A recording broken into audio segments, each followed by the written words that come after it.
His passer rating was 117.5. That was the best in the league. It was fourth best ever. In the red zone, with Tannehill at quarterback, Tennessee scored touchdowns on 26 of 30 drives. That's 87%. The league average is 57.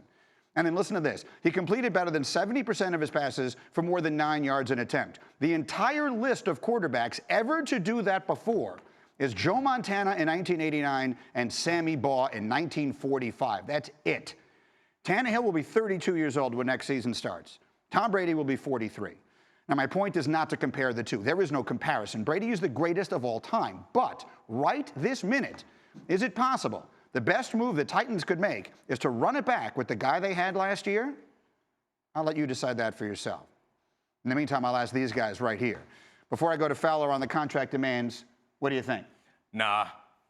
I mean, I think that... I just gave you 2 minutes of genius and you respond with nah? No, I think that Tannehill was great last year, but I do think that you have to take into account what they were asking him to do. I think if you take out the screen passes and play action, his QBR is 53, which is below league average for that position. If you go straight to QBR, because passer rating is a bit of a skewed stat, you go straight QBR, he's in like 66 range. So he is not as great as I think those numbers suggest. It's a small sample size, and I think you have to take into account his entire body of work. I think he's good. He's a starting level quarterback in the league. But if you think you have a championship team and the difference is a guy who can make those plays at the end of the games that he was not able to make in the playoffs in those big situations, then you might want to take a look at it. I think I'm more risk averse. I'd go with you and sign up Tannehill for a long-term situation. But I understand if they think that they could win a Super Bowl next year, you go with the guy who's done it. But it comes down to the price. And self-awareness is one of the most underrated attributes you will find.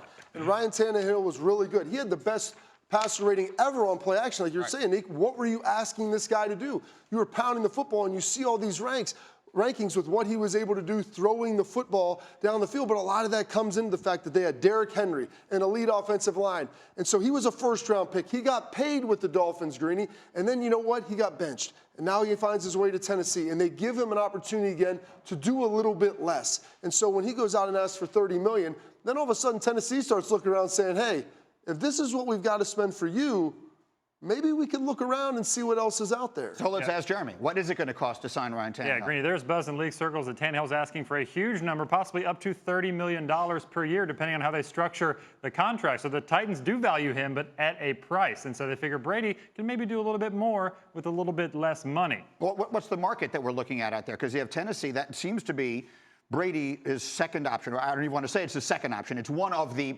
primary options. If they don't get Brady, then what do they do? I mean, you're either going to bring back Ryan Tannehill at his number, or you're going to go out there now and all of a sudden you were one game away from the Super Bowl and you're signing someone else entirely? Yeah, Tannehill is their fallback option. That's why they want to try to get clarity by that franchise tag deadline. They do want to keep him. They don't want to have to sign a Jameis Winston or Marcus Mariota re-sign. They want to go with a plan. So Tannehill, I still think there's a good chance he's back. The good news is for Tennessee, if Ryan Tannehill is asking for $30 million, I don't think that deal is going to get done with another team in the first day. So he may have extra time. This is exactly why the franchise tag exists. Right. This is the perfect guy to franchise. You pay him $30 million. If he's able to replicate what he did last year in another season, then you pay him $30 million. He played about a half a season really well and then came up in the playoffs and was unable to make those big plays.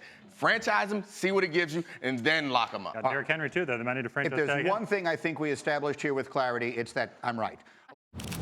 Thank you for watching ESPN on YouTube. For more sports and analysis, download the ESPN app. And for live streaming sports and premium content, subscribe to ESPN Plus right now.